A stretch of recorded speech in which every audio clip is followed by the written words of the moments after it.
नमस्कार मित्रांनो, माझं नाव मीना शिंदे. फिनिक्सची सुरुवात नेमकी कशी झाली, फिनिक्स नेमकं काय आहे हे तुमच्यासोबत मी शेअर करू इच्छिते. फिनिक्स हे 3 फेब्रुवारी 2001 साली फिनिक्सची स्थापना झाली. फिनिक्स हे नाव का ठेवण्यात आलं, तर फिनिक्स हा एक काल्पनिक पक्षी आहे, पण राखेतून पुन्हा तो जन्म घेतो. त्याचं आयुष्य हे कायम निरंतरच आहे. त्याच पद्धतीनं शून्यातून विश्व निर्माण केलेले श्री नागेंद्र रंगरेस यांनी फिनिक्सची स्थापना केली. जेव्हा त्यांनी सुरुवात करत असताना प्रत्येक गोष्टी किंवा स्ट्रक्चर लावत असताना स्वतःच्या अनुभवातून त्याची सुरुवात केली. त्यामुळेच तर एवढी डेव्हलपमेंट होत आहे.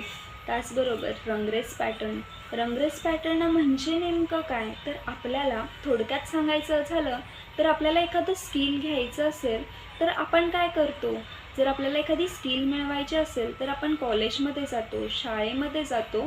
तिथे आपल्याला स्किल मिळतं का? नाही. तर आपण फक्त शिक्षणच घेत जातो.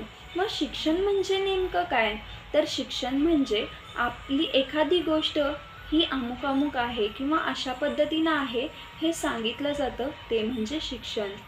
जर आपल्याला एखादी गोष्ट ही अशीच का आहे, ती तशाच पद्धतीनं का होते, हे वारंवार त्याच्यावर प्रयोग करून, त्याच्यावर निरीक्षण करून जी गोष्ट आपल्याला समजली जाते ते म्हणजे निरीक्षण. मग आपल्याला निरीक्षण करत असताना आपल्याला जे साध्य करायचं आहे त्यासाठी आपण करतो ते म्हणजे अनुकरण करत असताना खरोखर आपल्याला जे काही करायचं आहे त्या गोष्टी तशाच आहेत का? आपण अनुकरण 2 पद्धतीने करतो. एक तर समोरच्या व्यक्तीचं आहे तसं कॉपी करतो. म्हणजेच काय, तर त्या व्यक्तीमध्ये एखादी गोष्ट असेल, ती व्यक्ती अशी करते म्हटल्यावर आपणही ती गोष्ट करू शकतो हे आपल्याला जेव्हा समजतं तेव्हा आपण आहे तसंच करण्याचा प्रयत्न करतो. आणि दुसरं म्हणजे, तर एखादी गोष्ट मला समजली आहे, त्या व्यक्तीमध्ये आहे, तर त्यातल्या स्किल माझ्यामध्ये डेव्हलप करून अजून मी नवीन काय करू शकतो, त्याच्यामध्ये काय सुधारणा करू शकतो, हे म्हणजे दुसरं अनुकरण. आणि हा म्हणजे वेगवेगळ्या गोष्टींच्या सुधारणा करून आपण जेव्हा डेव्हलप करतो ते असतं आपलं संशोधन.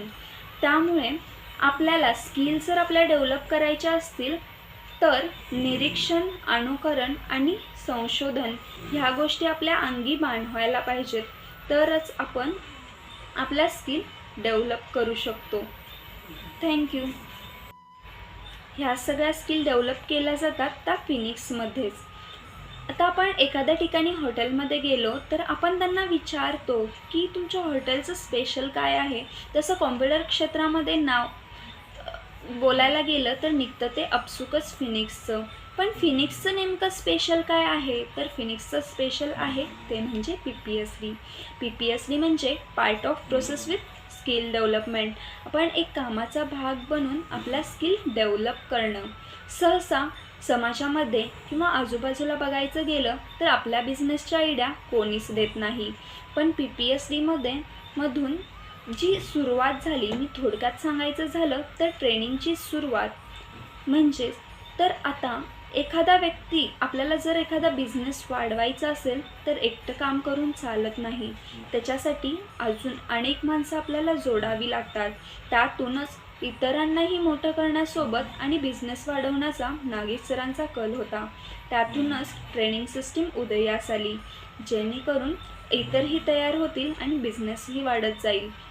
त्याच पद्धतीनं PPSD हा फिनिक्सचा झाला स्पेशल कोर्स, ज्यामध्ये काय केलं जातं, तर नॉलेज, कम्युनिकेशन, मार्केटिंग, मॅनेजमेंट ह्या 4 पिलर्सनुसार ट्रेनिंग दिलं जातं आणि त्यानुसार प्रत्येकाच्या स्किल डेव्हलप केल्या जातात.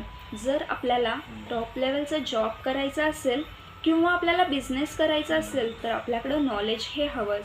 जर आपल्याकडं नॉलेज स्ट्रॉंग असेल तर आपण कम्युनिकेशन, आपली संवाद कौशल्य आपण वाढवू शकतो. आणि मार्केटिंग, आपल्याकडं जे आहे किंवा आपल्याकडं जे येतं ते इतरांना सांगणं, शो अप करणं, प्रेझेंटेशन करणं, हा भाग येतो मार्केटिंगचा. जर आपल्याकडं स्किल आहेत, कम्युनिकेशन स्किल असेल आणि प्रेझेंटेशन स्किल असेल, आपसुकच मार्केटिंग घडून येतं. आणि ही आहे आता काळाची गरज. आणि ह्या नॉलेज, कम्युनिकेशन, मार्केटिंग चं कॉम्बिनेशन केलं तर आपल्या हातून घडतं ते मॅनेजमेंट. स्वामी विवेकानंद म्हणतात, कामातून ज्ञानप्राप्ती होते आणि त्या ज्ञानातून फलदायी काम. त्याच पद्धतीनं आपण फक्त शिकतच राहिलो आणि फक्त शिक्षण असं म्हणत राहिलो तर आपण कधीच डेव्हलप होणार नाही. तर आपल्या कामाचा आणि शिक्षणाचा ताळमेळ घालून आपण एखादं काम केलं पाहिजे. त्यामुळे आपण प्रत्येक काम जे करत असतो त्यातून आपल्याला नवीन गोष्टी शिकायला मिळत असतात. तोच एक ट्रॅक मिळाला आहे फिनिक्समध्ये PPSDच्या द्वारे. एखादा व्यक्ती स्वतःबद्दलच विश्वास नसेल तर तो ह्यामध्ये उतरला असेल आणि खरोखर आपल्याला जर करायचं असेल, जो अवघड पाठ निवडून त्याच्यावर आपल्यालाच काम करावं लागतं. आपल्या स्वतःच्या स्किल ओळखून स्वतःलाच डेव्हलप करावं लागतं. ही ताकद देते, हा आत्मविश्वास देतो फिनिक्स. अशी ही फिनिक्सची खासियत. तर मित्रांनो, PPSDच का? तर आपल्या देशामध्ये अनेक संस्था आहेत. त्या संस्था आपापले काम प्रामाणिक पद्धतीने करतच आहेत. आपल्या प्रचलित शिक्षण व्यवस्थेनुसार सगळ्या गोष्टी तर होतच आहेत, पण काहींना हे मान्य नसतं. पण ज्यांना अशा पद्धतीनं शिकणं खूपच कठीण जातं, त्यांची सोय होण्यासाठी अनेक कोचिंग क्लासेसची सुरुवात झाली. त्या प्रायव्हेट कोचिंग क्लासेस देत असताना स्किल आणि व्यावसायिक शिक्षण यांचा ताळमेळ घालण्यात आला. पण प्रचलित शिक्षण व्यवस्थेबरोबरच ग्रुपमध्ये आपल्याला शिक्षण दिल्यामुळे काही जण आपली गुणवत्ता साध्य करू शकत नाहीत. जर अशा लोकांना योग्य ट्रॅक, योग्य मार्गदर्शन मिळाले तर त्यांची गुणवत्ता त्यांनी सिद्ध करण्यास त्यांना मदत होईल. असेच आपण असे म्हणतो की त्यांनी करू शकत नाहीत तर ती मुलं ढच आहेत किंवा त्यांना जमतच नाही. पण तसं काही नसून प्रत्येकाची मानसिकता वेगवेगळी आणि विचार करण्याची पद्धत वेगळी असल्यामुळे त्यांची अपेक्षाही वेगळी असू शकते. त्या अशा लोकांना योग्य ट्रॅक दिला तर ते त्यांची गुणवत्ता सिद्ध करून व्यवस्थित पद्धतीनं त्यांच्या स्किल डेव्हलप करू शकतात. त्यासाठीच फिनिक्समध्ये नॉलेज, कम्युनिकेशन, मार्केटिंग, मॅनेजमेंट या आधारावर विद्यार्थ्यांना तयार केलं जातं. त्यानुसार ट्रेनिंग दिलं जातं. कामातून ज्ञानप्राप्ती होते आणि त्या ज्ञानातून फलदायी काम, तसेच छोटे छोटे टास्क त्यांना दिले जातात आणि ते टास्क त्यांच्याकडून पूर्ण करून घेतले जातात. त्यासाठीच हा स्पेशल कोर्स PPSD. थँक्यू.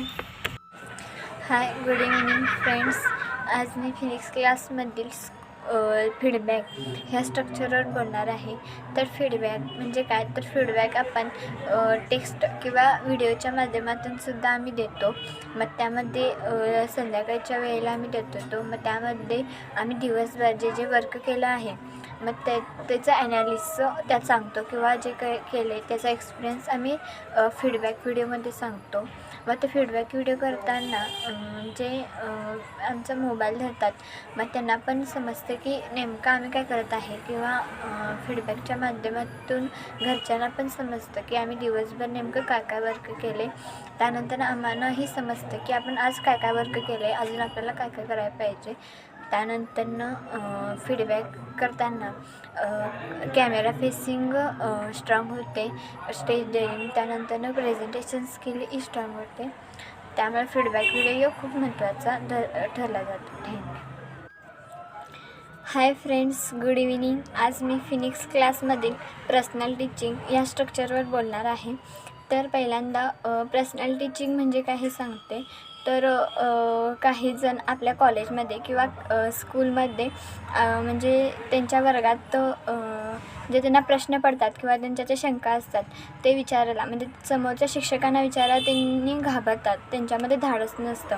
त्यांच्या मनात एक भीती बसलेली असते की सर्वांसमोर मी कसं बोलू किंवा शिक्षकांना काय वाटेल.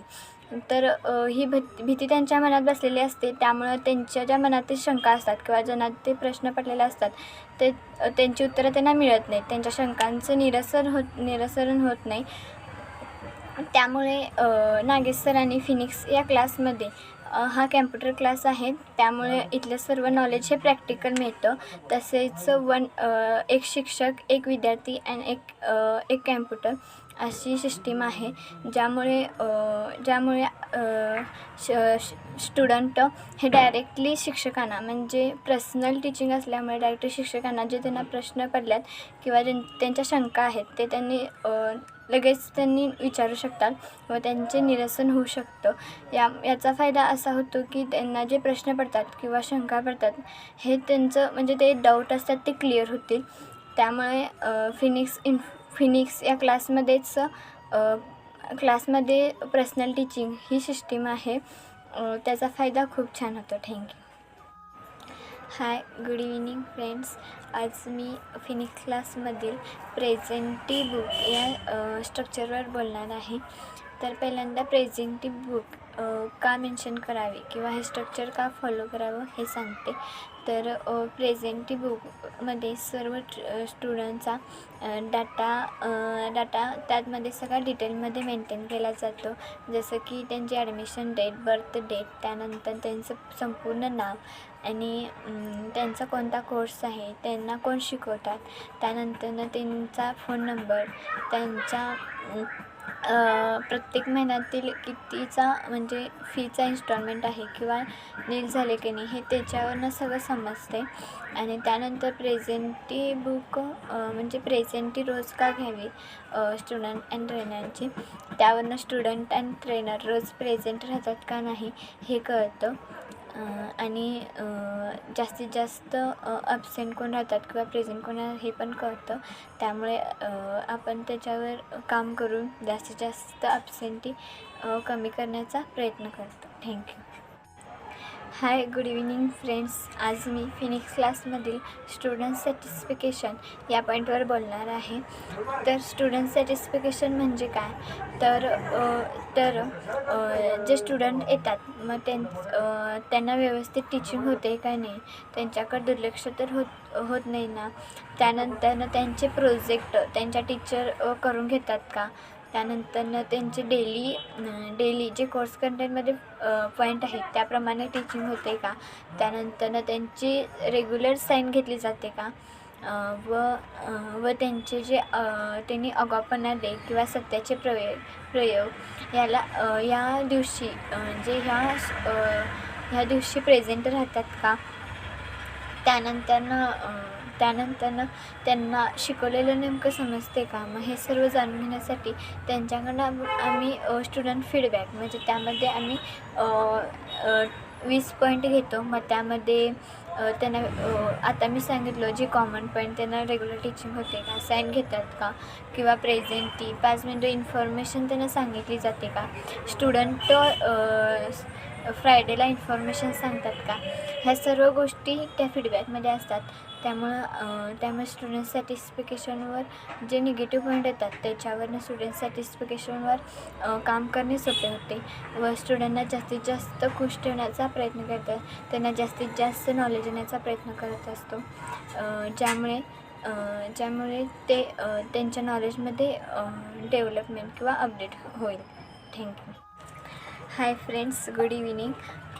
आज मी फिनिक्स इन्फोटेकमधील जे आमिष भरीचे 10 पॉईंट आहेत त्यातील आज मी 2 पॉईंटवर बोलणार आहे.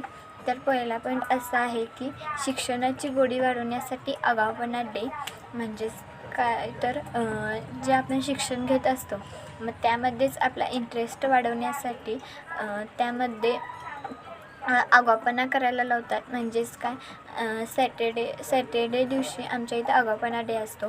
मग त्यामध्ये हार्डवेअरचं असून दे, मग हार्डवेअरमध्ये जे CPU असतात मग ते पूर्णपणे ते ओपन करून मग त्यामध्ये नेमकं काय काय जोडलेलं असते, रॅम, हार्ड डिस्क, मग ते कशासाठी जोडतात किंवा त्यांना आम्ही प्रॅक्टिकल करून बघायला सांगतो. म्हणजेच काय, तर ह्याच्यामध्ये आगाऊपणा करून त्यांना शिकण्यामध्ये इंटरेस्ट वाढतो. त्यानंतर दुसरा पॉईंट आहे की कोणतेही सॉफ्टवेअर शिकवताना व्यवहारोपयोगी उदाहरण दिले जातात. म्हणजेच तर एक्झाम्पल टॅली. मग टॅली शिकवताना म्हणजे टॅलीचा नेमका व्यवहारात काय उपयोग होतो किंवा व्यवहारातील त्यासंबंधी उदाहरणं देऊन शिकवतात. म्हणजेच ते सॉफ्टवेअर किंवा तो कोर्स त्यांच्या लक्षात राहील, जास्तीत जास्त उदाहरण देईल. थँक्यू. हाय, गुड इव्हिनिंग. मी आज फिनिक्स क्लासमधील स्कोअरबोर्ड या स्ट्रक्चरवर बोलणार आहे. तर स्कोअरबोर्ड म्हणजे काय असतं, तर हा आम्ही 1 महिन्याचा काढलेला असतो. मग त्यामध्ये आम्ही जे दिवसभर काम करतो, दिवसभर जे कामं करणार आहेत ती त्यात आम्ही मेन्शन केलेली असतात. 20 पॉईंट, जास्तीत जास्त 20 पॉईंट घेतो. मग त्यामध्ये टू डू लिस्ट सेंड किंवा feedback video, English speaking video असे अनेक पॉईंट्स असतात. मग त्याच्यावर दिवसभर आम्ही वर्क करून मग आमचं जेव्हा टायमिंग संपतं मग त्यावेळी आम्ही ते मेन्शन करतो. मग त्यातले किती पॉईंट कवर झाले किंवा कोणते नाही झाले, मग ते कवर करण्यासाठी दुसऱ्या दिवशी आम्ही काय करू शकतो हे विचार करतो आणि त्यानंतर ॲनालिस करतो स्कोअरबोर्डचं. त्यामुळे समजतं की आपलं अजून किती काम राहिलेलं आहे किंवा आपलं डेली रुटीन किती, म्हणजे डेली रुटीन आपलं होते का नाही हेही समजतं. थँक्यू. हाय, गुड इव्हिनिंग फ्रेंड्स. मी आज फिनिक्स क्लासमध्ये टू डू लिस्ट या स्ट्रक्चरवर बोलणार आहे. तर टू डू लिस्टमध्ये काय म्हणजे काय हे सांगते.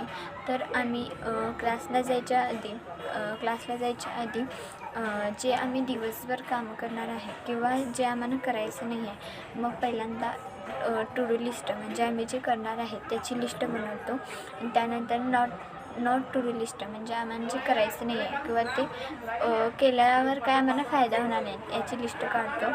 मग त्यामध्ये आम्ही जे टू डू लिस्टमध्ये आम्हाला जे महत्त्वाची कामं वाटतात किंवा आमचे जे पेंडिंग वर्क आहे त्याची लिस्ट काढतो. मग त्यामध्ये दिवसभर त्याच्यावर वर्क करून मग नेमकं टू डू लिस्ट संध्याकाळच्या वेळेला नेमकं टू डू लिस्टप्रमाणे आमचं काम झाले का नाही किंवा त्यातली सर्व कामं आमची पूर्ण झाल्यात का नाही ते त्याचं ॲनालिस करतो. मग त्यामुळे समजते की आपल्या अजून कोणकोणती कामं करायचे आहेत. मग ते आम्ही दुसऱ्या दिवशी परत टू डू लिस्टमध्ये मेन्शन करतो. त्यामुळे आमचं जे पेंडिंग वर्क आहे ते पण कंप्लीट होतं आणि टाईम मॅनेजमेंटही करतो. थँक्यू. हाय, गुड इव्हिनिंग फ्रेंड्स. आज मी फिनिक्स क्लासमध्ये ऑब्झर्वेशन या स्ट्रक्चरवर बोलणार आहे. तर ऑब्झर्वेशन म्हणजे काय, तर निरीक्षण म्हणजे एखाद्या गोष्टीचे बारकाईने निरीक्षण करून त्यातून काहीतरी नवीन नॉलेज शिकणे.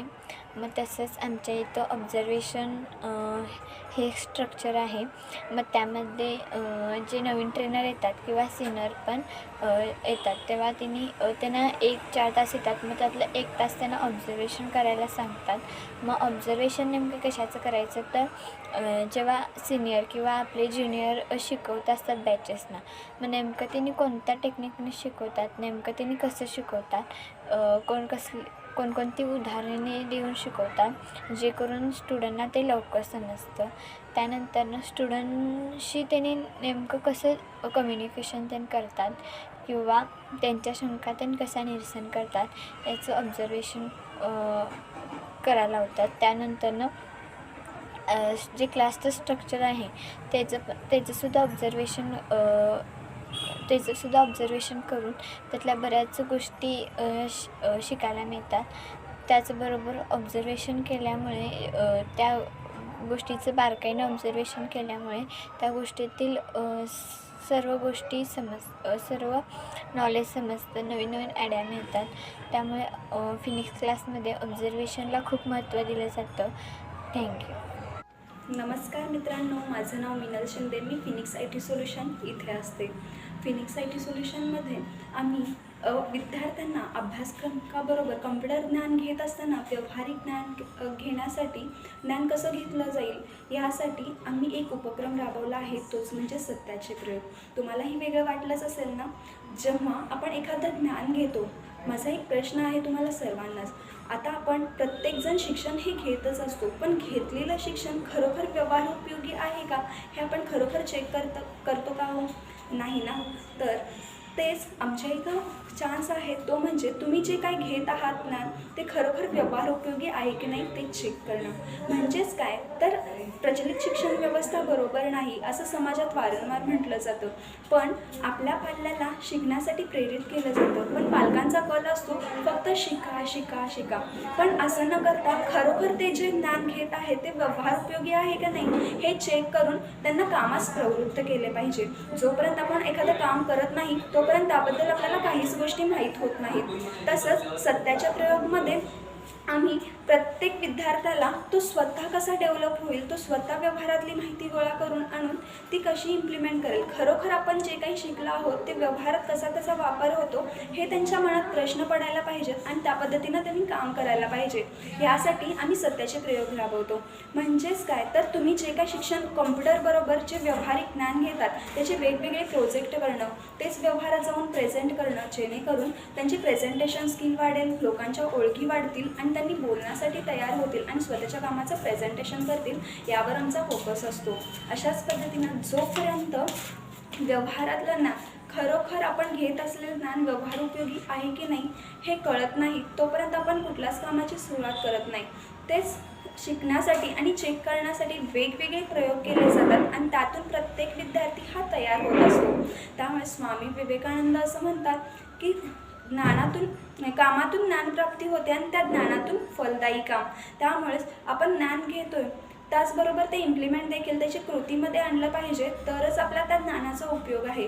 म्हणूनच परत एकदा स्वामी विवेकानंद म्हणतात की मनुष्याच्या ठिकाणी जे पूर्णत्व आधीचेच विद्यमान आहे त्याचे प्रकटीकरण करणे होय. Thank you. Hi friends, good evening. माझं नाव प्रतीक विनोद जाधव आणि मी फिनिक्स इन्फोटेक लॅब नंबर 2चा मेंबर आहे. आणि मी आज सत्याचा प्रयोग या विषयावर मी बोलणार आहे. तर सत्याचे प्रयोगचे आपले जे 9 किंवा 10 पॉईंट जे आहेत त्यावर मी आज थोडं माहिती देणार आहे. तर आपला फर्स्ट पॉईंट आहे की आपला सत्याचा प्रयोग म्हणजे नेमकं काय. तर सत्याचा प्रयोग म्हणजे काय, जे आपण ज्ञान घेतोय ते खरंच व्यवहारोपयोगी आहे की नाही हे तपासून पाहणं म्हणजे सत्याचा प्रयोग. आणि या सत्याच्या प्रयोगामध्ये आपण ते सतत करत राहणं म्हणजे सत्याचा प्रयोग. आता आपल्या फिनिक्स इन्फोटेक ही संस्था काय करते तर विद्यार्थ्यांना व्यवहार ज्ञान देण्याचं काम करते. मग व्यवहार ज्ञान देत असताना आपण कामातून फलप्राप्ती होते असं आपण म्हणतोय. मग कामातून आपण व्यवहार ज्ञान कसं घेऊ शकतो किंवा आपण जे ज्ञान घेत आहोत ते कसं व्यवहार उपयोगी ठरू शकतं किंवा आपण जे इथं ज्ञान घेतो तेच व्यवहार उपयोगी तसंच व्यवहारात आहे का नाही हे आपण चेक करण्यासाठी आपण हे प्रोजेक्ट फाईल केलेले आहे. आणि या प्रोजेक्ट फाईलच्या माध्यमातून आपण चेक करू शकतो की मी जे नॉलेज घ्यायला आलो आहे ते खरंच व्यवहार उपयोगी आहे की नाही. थँक्यू. तर आता आपण बघितलं की सत्याचा प्रयोग म्हणजे नेमकं काय. पण सत्याचा प्रयोग नंतरनं आपल्याला जर माहीत झालं की आपण प्रोजेक्ट फाईल केले पाहिजे, म्हणजे सत्याचा प्रयोग हे प्रोजेक्ट फाईलवर अवलंबून आहे. तर मग प्रोजेक्ट फाईल मग नेमकं का करायची आणि कशासाठी करायची हे आपल्याला माहीत पाहिजे. तर प्रोजेक्ट फाईल का करायची हे तुम्हाला प्रश्न पडला असेल. तर प्रोजेक्ट फाईल का करायची तर विद्यार्थी शिक्षण घेत असतानाच काम केलं पाहिजे. कारण काम करत असताना कामाचा अनुभव आल्यामुळे आपण जे ज्ञान घेत आहोत ते ज्ञान त्या कामाचा अनुभव आपल्याला आला असल्यामुळे आपण जिथे जॉबसाठी जाणार आहोत तिथे आपल्याला जॉब करता येतो. कारण यात थोडक्यात सांगायचं गेलं तर ह्या कोर्स जेव्हा आपण कम्प्युटर कोर्स जॉईन करतो तेव्हा आपण तो कोर्स शिकल्यानंतरनं आपल्याला डायरेक्टपणे आपल्याला काय करता येतं तर जॉबला लागू शकतो. कारण का आपल्या इथं ते अनुभव इथं झालेला असतो. कारण जिथं जे व्यवहारामध्ये काम आहे तेच आपण इथं प्रत्यक्षपणे केल्यामुळे आपण जिथं व्यवहारामध्ये जाणार आहोत तिथं आपण तटणार नाही. त्यामुळे आपण प्रोजेक्ट फाईल केली पाहिजे. त्याचबरोबर प्रोजेक्ट फाईल आपण सगळीकडे दाखवली पण पाहिजे. थँक्यू. तर याच्या पुढचा नेक्स्ट पॉईंट आहे तो म्हणजे आपण जॉब व्यवहारातून आणले पाहिजे. तर जॉब व्यवहारातून आणले पाहिजे का तर याचं कारण आपण जर म्हटलं तर आपण बघतोय की सत्याचा प्रयोग हे व्यवहारावर अवलंबून आहे. कारण का तर आपण जे व्यवहार ज्ञान घेण्यासाठी आपण इथं जास्तीत जास्त आलेलो आहोत. त्यामुळे आपण व्यवहार ज्ञान घेत असतावेळी आपल्याला व्यवहाराशी लढणं गरजेचं आहे. जर समजा आपण आता असं म्हणलो की आता मी इथं पहिलं शिकतो आणि नंतर मग व्यवहारात जाऊन तिथं चांगल्या पद्धतीनं काम करतो तर असं होऊ शकत नाही. कारण का आपण जेव्हा काम करणार आणि ते कामात तसंच पद्धतीने म्हणजे आज जे आपण आहोत त्याच पद्धतीनं उद्या असतो. त्यामुळे आपण आजपासूनच सुरुवात जर केली, जर व्यवहारात जाऊन आपण ते जॉब घेणं त्याच पद्धतीनं ते जॉब रिक्वेस्ट करून कशा पद्धतीने घेतलं पाहिजे, त्याचबरोबर व्यवहाराशी कसं भिडता आलं पाहिजे हे आपल्याला त्यामध्ये शिकता येतं. त्याचबरोबर ते व्यवहारातून आणल्यामुळे आपल्याला ते व्यवहारामध्ये कशा प्रकारचे जॉब असू शकतात किंवा आपण जे जॉब घेतो आणि व्यवहारातले जे जॉब घेतो यामध्ये फरक काय आहे हे आपल्याला जाणीव होते. त्यामुळे आपण प्रत्येक वेळी हे जॉब व्यवहारातूनच आणले पाहिजेत आणि ते व्यवहारातून आणल्यामुळं आणि एक्स्ट्रा पॉईंट्स आपल्याला मिळतात, त्याचबरोबर त्यातल्या चुका पण आपल्याला भेटतात. त्यामुळे आपण व्यवहाराशी जाऊन भिडलं पाहिजे. थँक्यू. तर आता सत्याच्या प्रयोगमधला चौथा पॉईंट आहे तो म्हणजे जॉब विद्यार्थ्यांनीच का आणले पाहिजेत. तर आता विद्यार्थ्यांनी मी जसं म्हणलं की तिसरा पॉईंट म्हटला की आपण व्यवहारातून जॉब आणले पाहिजेत आणि व्यवहारातून जर आणायचे असतील तर विद्यार्थ्यांनी पण व्यवहारामध्ये जायला पाहिजे. कारण का तर विद्यार्थ्यांनी जर स्वतः जाऊन तिथं व्यवहारातून जॉब आणले तर याचं कारण काय होतं आहे तर त्यांना तिथं व्यवहारामध्ये कशा पद्धतीने कामं असतात आणि अजून आणखीन आपल्या कशा पद्धतीने आपण आपल्याला डेव्हलपमेंट करायला पाहिजे हे आपण त्यांना पण समजतं. त्याचबरोबर त्यांना कोणता नेमका कोर्स करायचा आहे, कोणता कोर्स केल्यामुळं कुठे काम लागले जातं, त्याचबरोबर ते कुठं उपयोगी ठरू शकतं हे त्यांनाही कळू शकतं. त्यामुळे आपण जेव्हा आपण जॉब आणणार आहोत तेव्हा विद्यार्थ्यांनी पण जाऊन आणलं पाहिजे असं मला वाटतंय. थँक्यू. त्यानंतर आपला पाचवा पॉईंट आहे तो म्हणजे सत्याच्या प्रयोगमधला पाचवा पॉईंट आहे तो म्हणजे आपण जॉब प्रिंट 3 दिवसातून एकदा काढलीच पाहिजे.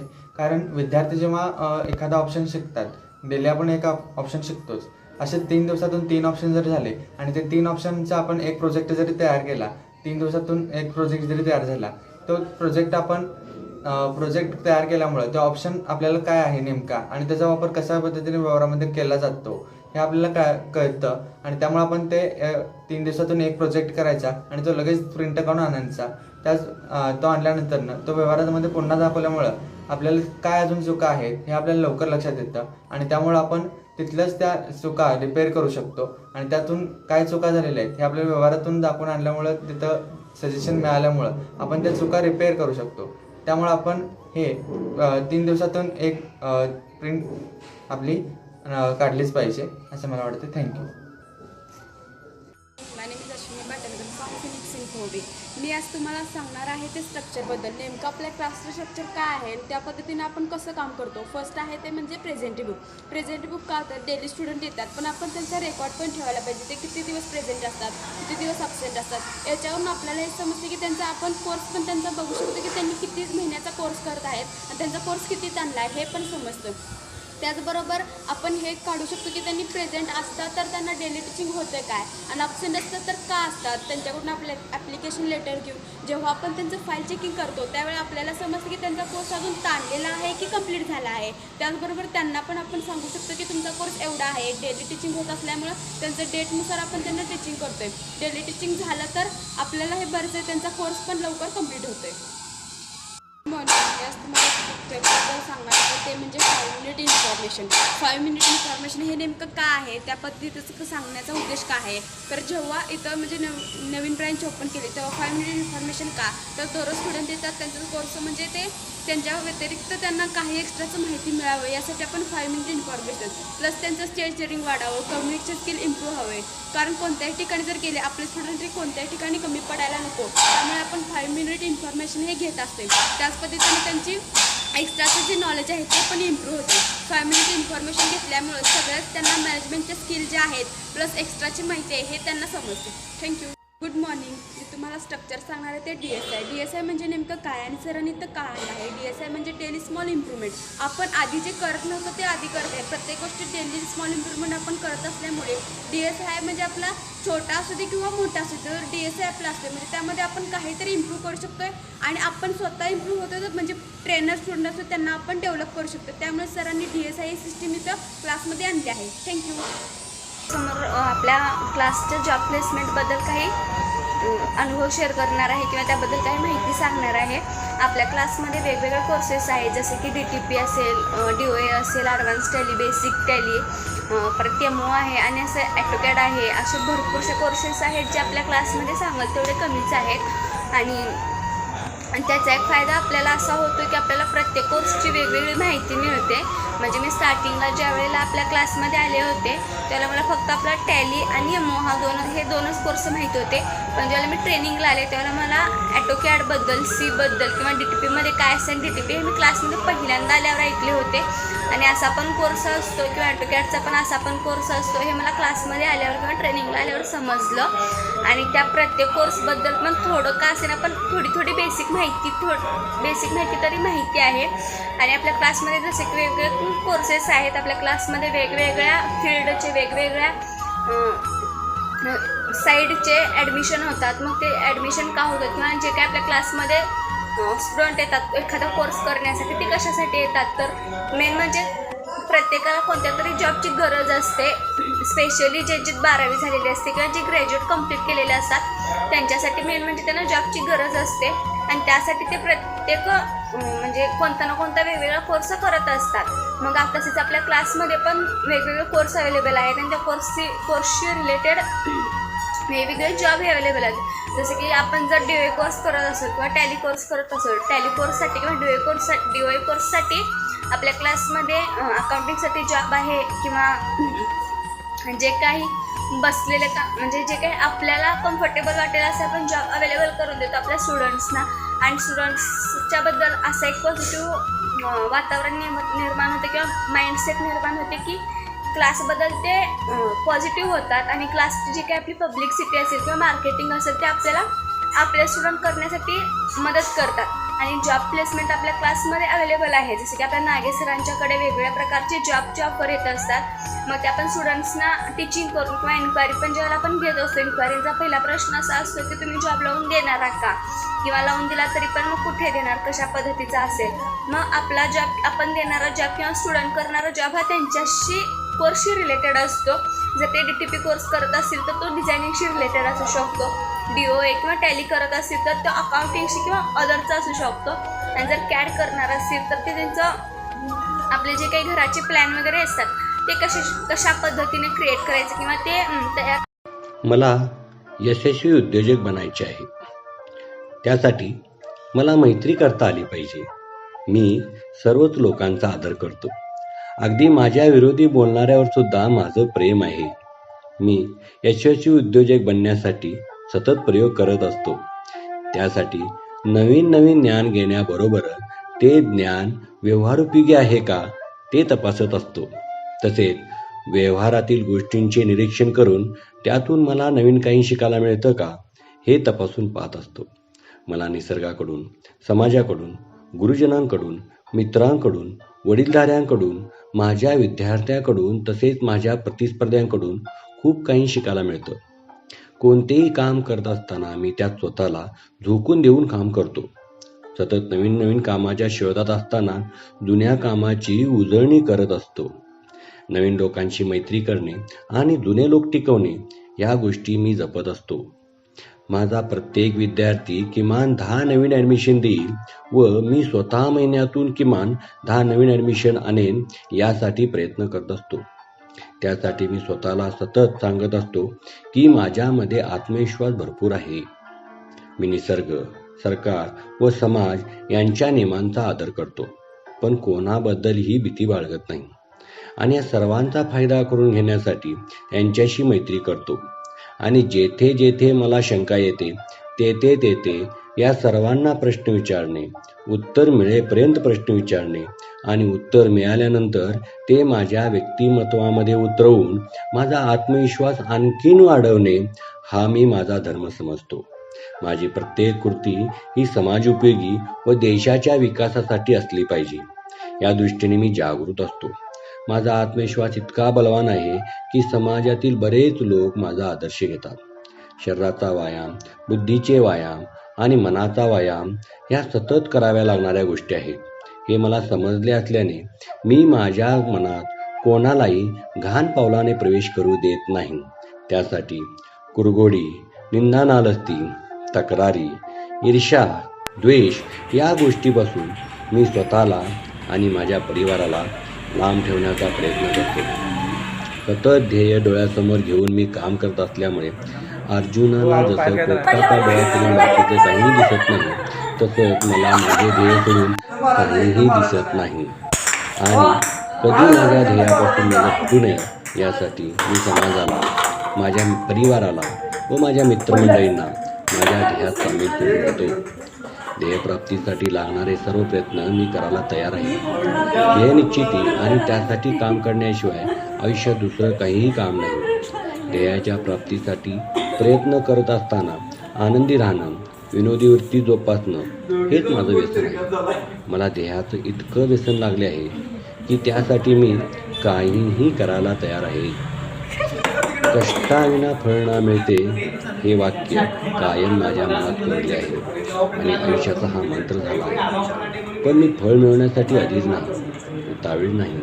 म्हणून प्रत्येक गोष्टीत समाधानाने काम करत कासवाच्या गतीने का होईना माझी रोज थोडी थोडी प्रगती चालू आहे.